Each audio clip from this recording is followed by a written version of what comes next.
Assalamualaikum warahmatullahi wabarakatuh. Alhamdulillah rabbil alamin. Allahumma sholli ala Muhammad wa ala ali Muhammad. Pemirsa Khilafah News dimanapun Anda berada, salam jumpa kembali bersama dengan saya Aziz Rahman di program Kabar Petang edisi Senin 30 Mei 2022. Insya Allah beberapa menit ke depan kami akan menemani Anda mencermati dan menelaah berita paling menarik dan paling populer hari ini bersama narasumber yang kompeten di bidangnya dan tentunya dari sudut pandang Islam. Baiklah pemirsa, inilah Kabar Petang selengkapnya.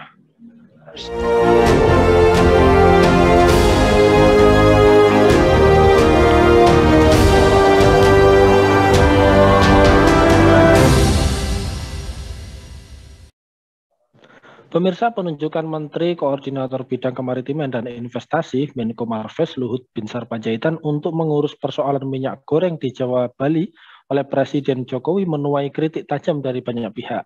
Selain menunjukkan dominasi di kabinet dengan segudang jabatan, penunjukan Luhut untuk mengurus minyak goreng dikhawatirkan akan memicu konflik kepentingan terhadap kasus dugaan korupsi yang sedang ditangani oleh Kejaksaan Agung.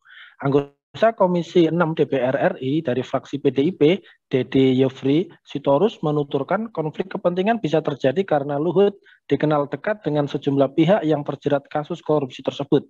Ia juga khawatir jabatan baru Pak Luhut juga akan memicu rumor negatif terhadap proses hukum yang tengah berjalan. Nah, pemirsa, apakah Pak Luhut ini memiliki kompetensi untuk mengurus persoalan minyak goreng?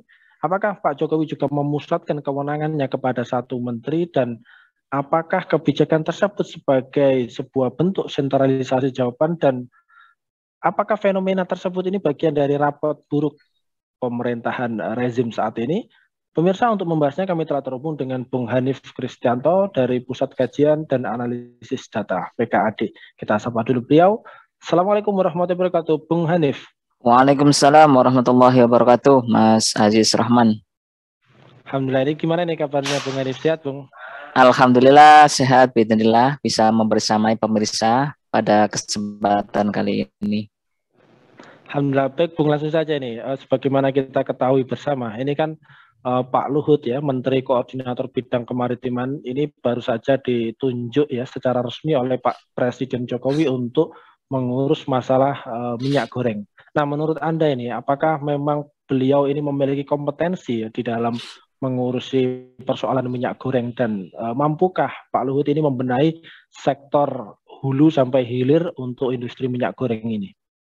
Ya, ini sangat menarik sekali ya. Ini lagi-lagi menjadi perbincangan ya. Dulu juga kita sempat memperbincangkan soal ini ya. Keterlibatan beliau kaitannya dengan penunjukan beberapa pos-pos yang sebenarnya di luar kewenangan beliau. Nah, coba pemirsa dan kita semua ini menilai sendiri ya. Kira-kira punya nggak kompetensi untuk itu ya.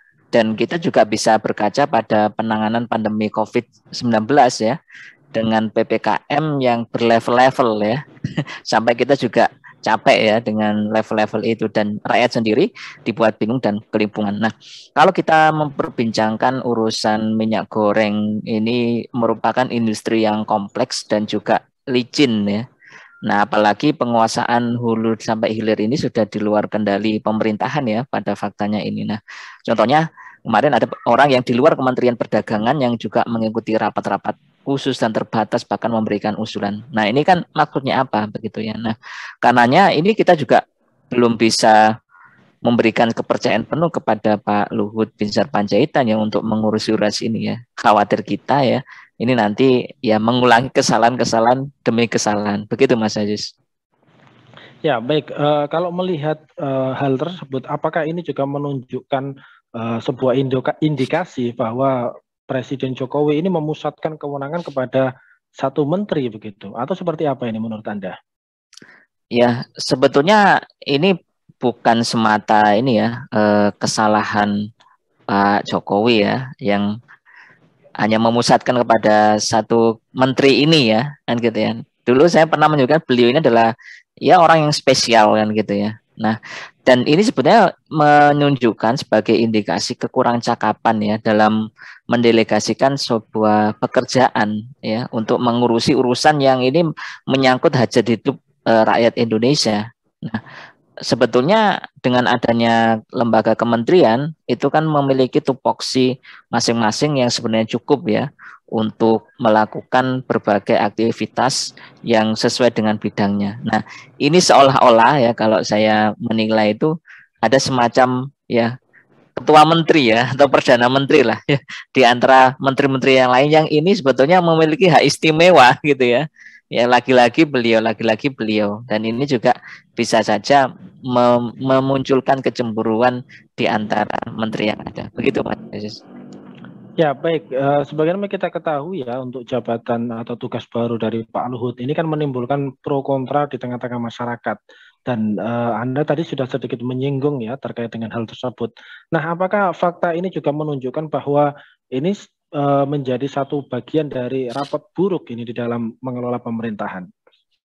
Iya, memang kalau kita amati ya secara konstitusi sih, ini sentralisasi jabatan yang disetujui dan disepakati kan ya, karena memang ini langsung dari presiden. Nah, meski ya nanti itu rakyat dan juga anggota dewan ini kurang sepakat ya dengan hal ini gitu ya. Bahkan ini juga tadi menuding ketidakcakapan dalam mengelola sebuah pemerintahan. Nah, sebenarnya rapotnya sih tidak buruk, tapi lebih buruk ya. Nah, ini ya. Nah, jika ini diteruskan ya kita khawatir munculnya kekacauan ya seperti ya kita amati seperti kemarin upaya ingin 3 periode nambah jabatan itu juga muncul kekacauan. Nah, gaduh ini terkadang memang sengaja diciptakan ya, agar rakyat ini tidak terlalu fokus pada persoalan utama negeri ini tuh apa sih sebetulnya. Bahkan kadang-kadang rakyat ini dibuat sibuk berkomentar ya, tapi miskin aksi. Nah, ya kan, ya, nanti muncul mungkin komentar ini mensegur lah, kemudian special man ya, atau perdana menteri baru dan sebagainya. Nah, komentar-komentar akhirnya muncul. Ya, padahal urusan kompleks terkait dengan kesejahteraan rakyat, kemudian juga minyak goreng ini juga belum terselesaikan. Bukan berarti kita membincang persoalan minyak goreng ini pada persoalan harga dan produksi, tapi juga bagaimana ini terdistribusi dan juga rakyat ini mampu membeli. Begitu Mas Aziz. Ya, baik. Lantas kemudian, apakah penunjukan Pak Luhut untuk mengurusi masalah minyak goreng ini nantinya akan memicu konflik kepentingan terhadap kasus dugaan korupsi yang sedang ditangani oleh Kejaksaan Agung? Mengingat menurut banyak informasi, pemberitaan yang beredar, beliau ini dekat dengan sejumlah pihak yang dalam tanda petik terjerat kasus korupsi tersebut ini. Dirasakan oleh banyak pihak ya, termasuk anggota dewan ya. Sebagaimana juga ini diindikasi ada kecurigaan yakni mengenai latar belakang Pak Luhut yang memang dianggap cukup dekat ya dengan para tersangka kasus ekspor minyak goreng yang saat ini memang sedang ditangani perkaranya oleh Kejaksaan Agung. Nah, dan ini termasuk juga masuk dalam konflik kepentingan ya, bagaimana satu sisi itu mengurusi urusan rakyat terkait dengan ketersediaan minyak goreng dan juga rakyat bisa membeli, sisi lain ya pelaku korupsi atau penyelewengan jabatan terkait dengan keputusan-keputusan kemarin ya terkait dengan ekspor minyak goreng itu juga sedang ditangani kasus ini, dan ini semakin berkelindan gitu ya. Bahkan kalau kita amati juga beliau ini kan fotonya juga dipajang dengan mereka gitu ya, jadi konektivitas antara pengusaha ya dengan Pak Luhut sendiri itu ada di situ gitu loh ya. Nah, kita juga nggak tahu apakah beliau juga bermain dalam ini. Nah, dengan ya sebenarnya tanpa campur tangan Pak Luhut ya persoalan minyak goreng sudah cukup ya ditangani oleh Kementerian Perdagangan dan sudah dibantu oleh Menteri Perindustrian dalam proses distribusi gitu loh ya. Jadi ini semakin ruwet ya dan juga mumet ya. Bahkan rakyat juga nanti dibuat bingung. Ini maunya apa ya dengan penunjukan beliau? Apakah dengan itu urusan selesai? Kan juga tidak. Nah, gitu Mas. Ya, jadi apakah jabatan baru yang diemban oleh Pak Luhut ini nantinya juga bisa memicu rumor negatif begitu terhadap proses hukum yang tengah berjalan di dalam kasus minyak goreng ini?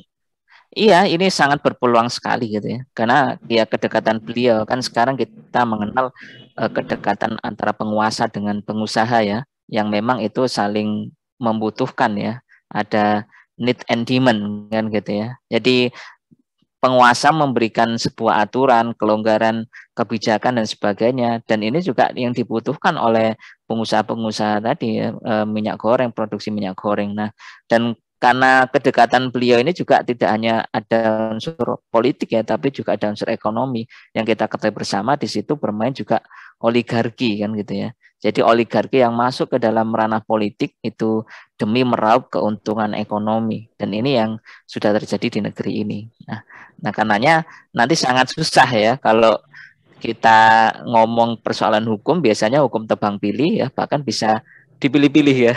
Mana yang didahulukan di proses, mana yang harus di belakang prosesnya. Kira-kira begitu, Mas. Ya baik, kalau secara politik sendiri, apakah tugas dari Pak Luhut yang terbaru ini menegaskan ya adanya dalam tanda petik ya bahwa posisi presiden ini hanya sekedar sebatas urusan simbolik, kemudian untuk fakta diberikan kepada Pak Luhut. Apakah seperti itu atau seperti apa ini analisis politiknya? Ya, sebetulnya kalau kita analisis ya terkait dengan simbolik kenegaraan ya, sebagaimana yang ada saat ini ya, misalnya Pak Jokowi ditunjuk sebagai presiden, dengan adanya pemusatan kewenangan ini kan juga akan tumpang tindih ya dengan kementerian lain. Nah, mungkin perlu juga dirubah model kenegaraan kita ke depan itu ya, menjadi bukan presidensial ya, tapi kepala tertinggi kita adalah Perdana Menteri ya, dan presiden bisa jadi diangkat sebagai raja ya. Nah, ini barangkali tawaran itu ya. Ya, karena ya kalau dipikir-pikir seperti ini juga ya, ini bagaimana peranan presiden secara tegas, lugas ya, tidak hanya pada hal-hal tertentu ya, tapi juga bagaimana presiden itu menunjukkan kepeduliannya kepada rakyat, yang dengan urusan minyak goreng saja ini juga rakyat ini juga dibuat kelimpungan ya, karena ini termasuk kebutuhan pokok dalam kehidupan ya rumah tangga dan kehidupan sehari-hari rakyat. Nah, kira-kira begitu, Mas. Baik, Bung. Belakangan ini juga ada anggota DPR ya, Pak Masinton dari PDIP juga sering berargumen kritis terhadap terkait mafia minyak goreng ya, termasuk mengkritisi Pak Luhut sendiri ya. Nah, kalau Anda melihat terkait pemberitaan yang beredar, apakah ini ada kesan bahwa para wakil rakyat yang lainnya seolah-olah membiarkan Pak Masinton melawan mafia minyak goreng sendirian, atau sedang sibuk apa ini wakil rakyat kita yang lainnya ini? Iya, kalau kita ngomongin tentang mafia ya, mafia ini kan sebagai sebuah kelompok ya, gitu ya. Dan ini nggak bisa dihadapi sendirian. Makanya kehadiran tangan negara itu menjadi hal yang paling penting kan gitu ya. Dan sebetulnya wakil kita di DPR juga tahu gitu loh. Sebenarnya tahu sama tahu ya, toh mereka tinggal memanggil kementerian-kementerian terkait ya. Ataupun nanti kalau memang Pak Lut sudah dimintai tugas ini ya dipanggil saja, bagaimana dan siapa itu diungkapkan gitu ya. Itu cara yang paling mudah sebetulnya, dan ungkapan yang diawali oleh Pak Masinton ini kan juga berasal dari partai penguasa gitu ya. Toh juga kita tahu sama tahu ya bagaimana sikap partai penguasa selama ini ya, terkait dengan hal-hal yang itu mengurusi urusan rakyat. Nah, kadang-kadang dulu ketika menjadi oposisi ya, mereka menangis ya ketika BBM dinaikkan. Nah, ini kok cuma satu gitu ya yang bersuara. Nah, itu mana yang lain? Nah, ini ya tentu juga turut menjadi perhatian kita. Nah, itu ya. Jadi jangan sampai ini Pak Masinton sendirian. Nah, kita juga mendorong, juga meminta anggota DPR ya, tidak hanya yang di pusat tapi juga di daerah serta tokoh-tokoh masyarakat itu juga turut angkat bicara. Ini belum lagi nanti kita bicara kenaikan TDL, BBM dan lain-lain ya. Ini tambah ruwet lagi di negeri ini ya. Kira-kira gitu, Pak. Ya, baik. Terakhir ini Bung Hanif, apakah keputusan Presiden Jokowi yang kembali menunjuk Pak Luhut untuk mengatasi permasalahan, untuk menguatkan ya sebutan yang disematkan kepada beliau selama ini, yakni Menteri Segala Urusan. Apakah seperti itu atau seperti apa? Kemudian apakah keputusan Pak Jokowi tersebut ini membuat roda pemerintahan menjadi tidak sehat itu secara organisasi? Mohon komentarnya ini. Iya, sebetulnya Pak Luhut itu menolak ya disebut Menteri Segala Urusan atau Menteri Segala Hal ya. Nah, ini kilahnya ya. Jadi beliau itu berkilah begitu ya. Karena semua itu bisa dikoordinasikan dan diintegrasikan. Itu menurut beliau. Namun lagi-lagi kalau kita bicara hierarki struktur keorganisasian dalam sebuah ketatanegaraan di Indonesia, ini tentu juga melampaui kewenangan-kewenangan gitu ya. Dan itu sudah lintas sektoral. kita saja ya mau masuk ke rumah orang lain ya, itu saja harus perlu izin kan gitu ya. Harus mengetuk pintu. Nah, ini mau masuk ke kementerian-kementerian yang lain yang kadang-kadang itu di luar kewenangan beliau. Dan ini secara organisasi ya juga tidak sehat ya. Bahkan ini menunjukkan ketidaksehatan ya, ketika dan urusan negara bisa tersendat gitu loh ya. Dan ini kan nanti akan berulang untuk itu. Makanya pemimpin ke depan ya di negeri ini tuh nggak cukup hanya merakyat, tapi juga dekat dengan rakyat, ya pandai mengatur urusan kenegaraan, dan juga tentunya taat ya kepada Allah Subhanahu Wa Taala dan juga Rasulnya. Itu yang kita harapkan ya. Jadi kalau cukup kalau hanya merakyat tapi nggak dekat dengan rakyat ya sama saja ya.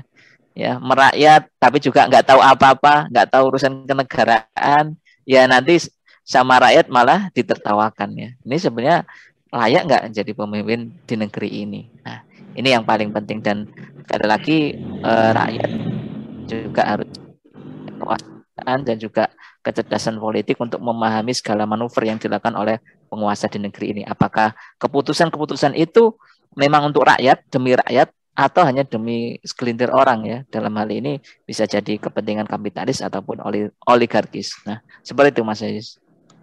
Ya, baik, Mas Awan, penjelasan yang luar biasa ini. Terima kasih Bung Hanif telah hadir di Kabar Petang pada edisi kali ini. Insya Allah nanti kita ketemu lagi di lain waktu dan juga di lain kesempatan. Assalamualaikum warahmatullahi wabarakatuh, Bung Hanif Kristianto. Waalaikumsalam warahmatullahi wabarakatuh. Baik pemirsa, demikianlah Kabar Petang pada edisi kali ini. Semoga Anda mendapatkan banyak manfaat dari acara kami. Jangan lupa saksikan kami besok di jam dan channel yang sama. Dan jangan lupa juga like, comment, share, subscribe, serta klik tekan tombol loncengnya agar tidak ketinggalan update terbaru dari Khilafah News. Karena hanya di sinilah Anda akan mendapatkan informasi aktual, terpopuler, dan tentunya dari sudut pandang Islam. Akhirnya saya Aziz Rahman beserta seluruh kru yang bertugas undur diri. Wassalamualaikum warahmatullahi wabarakatuh.